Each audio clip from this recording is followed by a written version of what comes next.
Olá a todos, chamo a todos bem-vindos a mais um vídeo do canal Luterana de Interlagos. É uma grande alegria poder estar iniciando esta reflexão, este vídeo, hoje com o segundo dia do nosso projeto A Bíblia ao longo do ano. E como prometido, queremos trazer um vídeo introdutório neste momento sobre o Pentateuco, os 5 primeiros livros da Bíblia, e sobre o livro de Gênesis, que é o primeiro livro do nosso projeto, do nosso estudo, da nossa leitura da Bíblia ao longo do ano. Você é meu convidado, minha convidada a estarmos juntos, não somente hoje, mas em todos os próximos dias deste ano, até o final de novembro, lendo a Bíblia, refletindo, tendo o coração aquecido, a fé fortalecida. Vamos juntos. É muito bom estarmos aqui neste momento. Vamos lá? O sumário deste nosso vídeo introdutório, introdução ao Pentateuco, introdução a Gênesis, autoria, data, gênero, polêmicas, estrutura.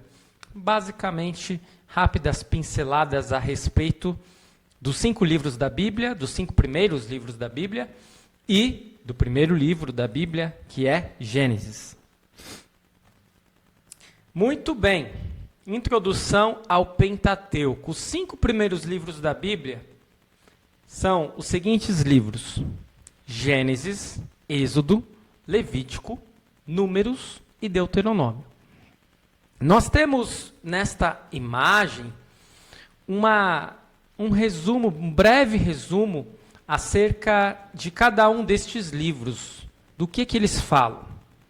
O livro de Gênesis, basicamente, é a criação de tudo e a história do povo de Israel através dos patriarcas.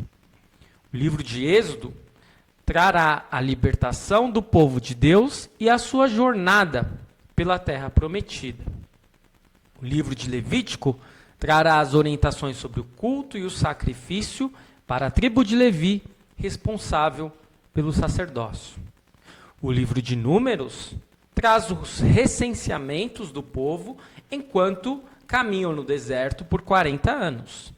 E por último, o livro de Deuteronômio trará a repetição da lei através dos discursos de Moisés para a geração que nasceu no deserto. Então, assim, um breve panorama é exatamente isso que teremos a vislumbrar e a estudar, analisar nos 5 primeiros livros da Bíblia. Algumas palavras importantes sobre o Pentateuco. Antes de mais nada, precisamos fazer aqui uma introdução da introdução. Nós sabemos que a Bíblia ela é dividida em 2 testamentos. Temos o Antigo Testamento e temos o Novo Testamento, correto? E muitas vezes a forma das pessoas se aproximarem destes livros acaba sendo uma forma equivocada. Algumas pessoas vão dizer que no Antigo Testamento há as leis de Deus e no Novo Testamento é uma nova história que não tem a ver com o Antigo, e aí no Novo Testamento tem Evangelho, mas não tem lei, e no Antigo tem lei, mas não tem Evangelho. Temos que tomar muito cuidado com esse tipo de confusão. No Antigo Testamento tem lei, mas também tem Evangelho. No Novo Testamento tem Evangelho, mas também tem lei. Claro que muitas vezes as pessoas não sabem exatamente discernir o que é lei e o que é Evangelho. Lei não é apenas um conjunto de ordenações, de regramentos sobre o que devemos fazer ou o que podemos fazer, mas a lei, na perspectiva teológica, é tudo aquilo que nós não conseguimos cumprir, devido às nossas incapacidades, devido à nossa pecaminosidade. Já o Evangelho não é apenas os 4 primeiros livros do Novo Testamento, não são apenas os evangelhos que narram o ministério de Jesus. Evangelho significa boa notícia, uma palavra grega. Por isso, toda vez que há uma boa notícia de Deus para a humanidade, há evangelho. E por isso que há evangelho não apenas no Novo Testamento, como também no Antigo Testamento. Além disso, precisamos tomar muito cuidado da forma que nós vamos observar o Antigo e o Novo Testamento. Ambos são livros de Deus, é a palavra de Deus. Não existe nenhum mais importante e menos importante. O que ocorre é que no Novo Testamento há uma nova aliança, que na verdade é uma renovação da primeira. A primeira aliança não foi feita com base nas leis, sem apontar para aquele que viria a cumpri-las. Porque em todo o Antigo Testamento nós temos profecias acerca de Jesus. Enquanto que no Novo Testamento, não é que não existe mais lei, é que as leis já foram cumpridas por Jesus. Mas as leis continuam lá, a vontade de Deus continua lá e continua, muitas vezes, sendo inalcançável devido às nossas fraquezas e dificuldades. Além disso, a gente tem que tomar um cuidado para a gente não resgatar demais certas coisas do Antigo Testamento, porque muitas coisas no Antigo Testamento já passaram com a vinda de Jesus. Feitas essas ponderações, precisamos ter em conta que o Antigo Testamento será, no mínimo, 4/5 desse nosso projeto. Porque o Antigo Testamento ele tem muito mais capítulos do que o Novo Testamento. Por isso a gente tem que tomar muito cuidado de descartar o Antigo Testamento. E precisamos sempre observar o Antigo Testamento não como um livro simplesmente histórico, filosófico, mas como um livro em que nós iremos também observar a presença de Jesus. Certo? Feitas essas ponderações, podemos falar um pouco sobre o Pentateuco. Pentateuco vem de duas palavras gregas que significam 5 rolos, porque era assim que os livros antes eram formados, em rolos, em papiros. Por isso, penta, 5, e teuco, né, que tem a ver com esses rolos, com essa formação dos livros de antigamente. Por isso, Pentateuco, os 5 primeiros rolos, os 5 primeiros livros. Os judeus normalmente chamam esses 5 primeiros livros da Bíblia de Torá. E Torá significa lei.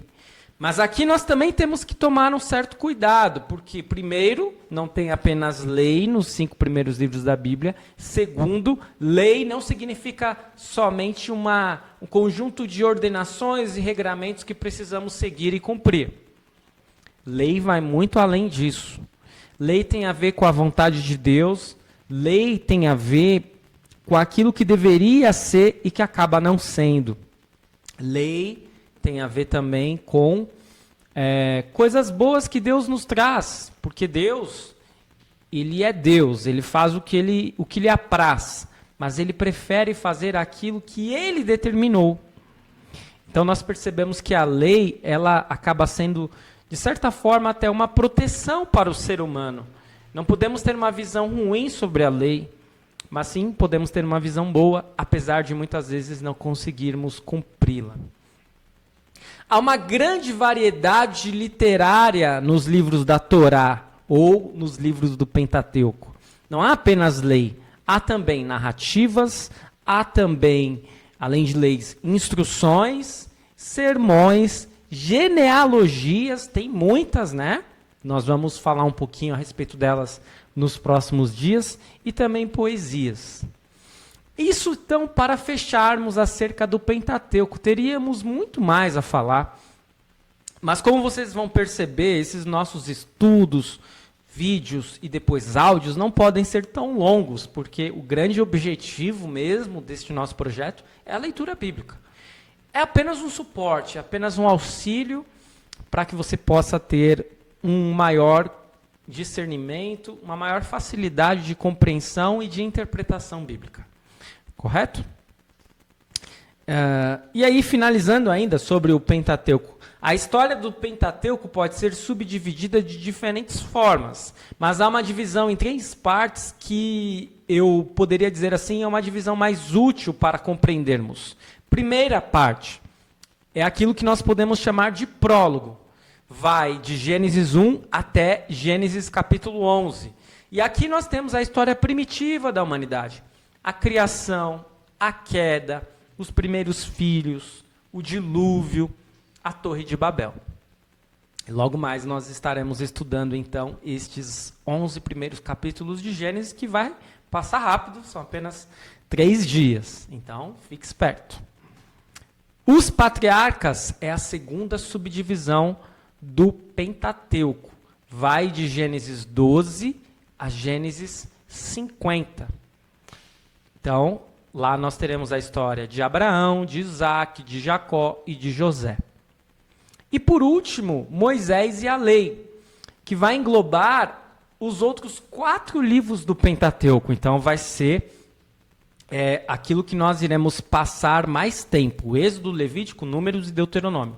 Lembrando que depois de Gênesis nós vamos fazer uma incursão em Jó. E depois que terminarmos Jó é que retornaremos para Êxodo. Lembra que eu expliquei no vídeo de ontem que nós não seguiremos exatamente a sequência bíblica, conforme os livros estão dispostos, mas uma sequência mais cronológica. E, de acordo com os estudiosos, o livro de Jó, ele não vem, a história, o relato, não vem depois de Êxodo, vem antes de Êxodo, e por isso nós iremos estudar Jó depois de Gênesis. Correto? Muito bem. E ainda a data, difícil precisar, mas podemos estimar que os eventos de Pentateuco ocorreram entre os anos de 1900 a 1250 a.C. Mais ou menos, é muito difícil precisar datas. E não é algo tão importante assim, apesar da gente saber que tem uma grande polêmica por conta disso.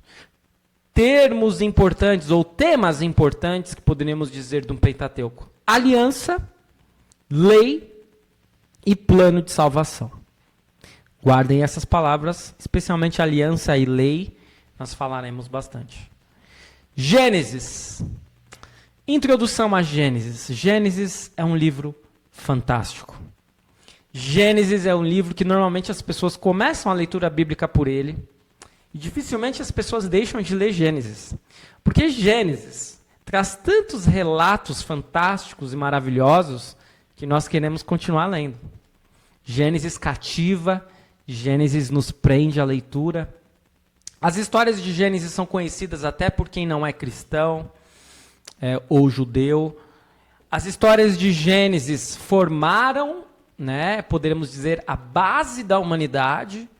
Gênesis, de fato, é um livro especial, importantíssimo.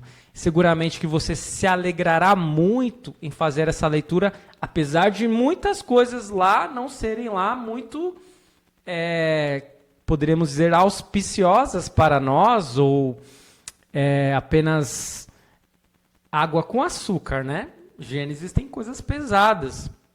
Gênesis tem relatos difíceis, porque é a história da humanidade ali. E os seres humanos são falhos, são imperfeitos, são pecadores, e por isso não há como Deus esconder quem é o ser humano.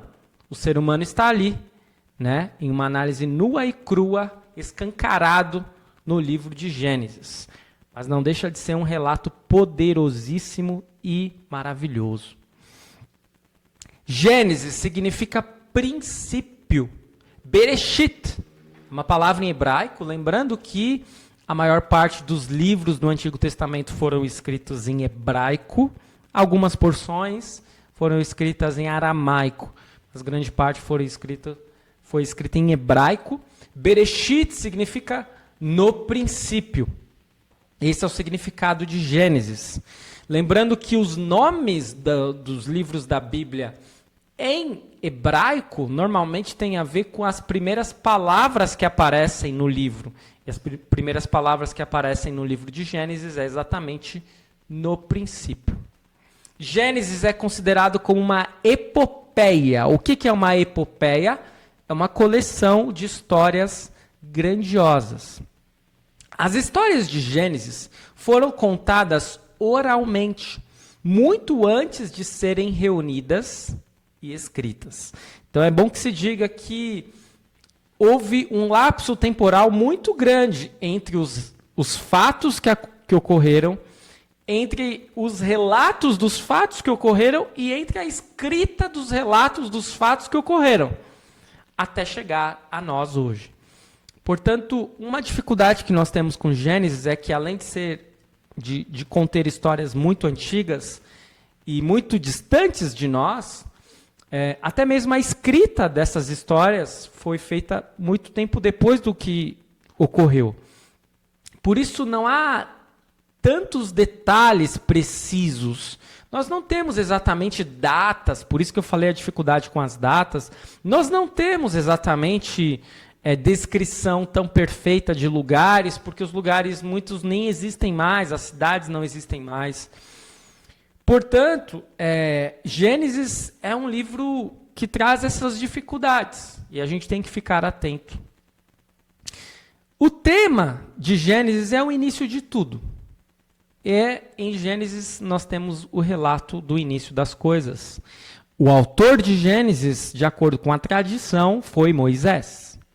Mas claro que Moisés, a história dele vem muito depois dos fatos narrados em Gênesis. Por isso, Moisés deve ter tido contato com as histórias de Gênesis, né? Ouvindo as histórias, e aí ele redigiu o que aconteceu no livro que foi intitulado de Gênesis, ou Bereshit, no início. A data mais ou menos entre 1450 e 1400 a.C., ali o período que Moisés viveu, que ele teria escrito o livro de Gênesis. E os locais, né, Egito e Canaã, porque foi por ali que Moisés circulou. Os destinatários de Gênesis foram exatamente os israelitas, o povo de Deus, por assim dizer. E os grandes personagens de Gênesis, Adão e Eva, como não poderia deixar de ser, os nossos primeiros pais, Noé, e os patriarcas, Abraão, Isaque, Jacó e José do Egito, que ele é considerado como um patriarca, mas não é exatamente não está tão vinculado assim à história como patriarca. Ele é um patriarca um pouco diferente, por uma série de razões, enfim. Mas nós trataremos tudo isso com mais detalhes quando chegarmos nos capítulos referentes a ele. Grandes acontecimentos de Gênesis, criação, obviamente, dilúvio e Torre de Babel, e claro também a história dos patriarcas. Em Gênesis, Jesus, ele é a semente da mulher. Nós veremos isso mais precisamente no áudio enviado hoje, Gênesis 3:15. Ok? Então, basicamente, e em rápidas pinceladas, este é o vídeo introdutório a respeito do Pentateuco e de Gênesis. Teríamos muitos outros detalhes a trazer, mas é apenas para realmente nos colocar no prumo, para que a gente possa iniciar essa viagem na leitura bíblica de Gênesis, porque não dá para a gente entregar tudo aqui nesse vídeo também. Dúvidas, comentários podem ser enviadas aqui, nos próprios comentários do YouTube, ou também para mim, no privado. Fique à vontade de fazê-lo. E nós seguiremos agora não mais com vídeos introdutórios, agora somente quando chegar no momento de estudarmos Jó, porque agora nós temos muito trabalho, você terá muito trabalho, mas um bom trabalho, fazer a leitura de Gênesis. Você pode seguir o esquema que eu enviei, mas você pode seguir também o seu próprio esquema. Fique à vontade. Mas não deixe de ler Gênesis e acompanhar os áudios, né, os vídeo áudios, porque eu não estarei aqui presente visivelmente, mas a minha voz estará com comentários, né, eventualmente poucas e algumas imagens sobre os capítulos de Gênesis, 50 capítulos, que vão passar voando, porque nós iremos ler, em média, 4 capítulos por dia. É isso, eu espero que este vídeo tenha cativado você para a leitura de Gênesis. É esse o meu objetivo. Se esse objetivo foi alcançado, eu já me despeço com uma grande alegria. Continue seguindo o nosso canal, continue seguindo o nosso projeto, a Bíblia ao longo do ano, e até nosso próximo vídeo, nosso próximo áudio. Fique na paz do Senhor.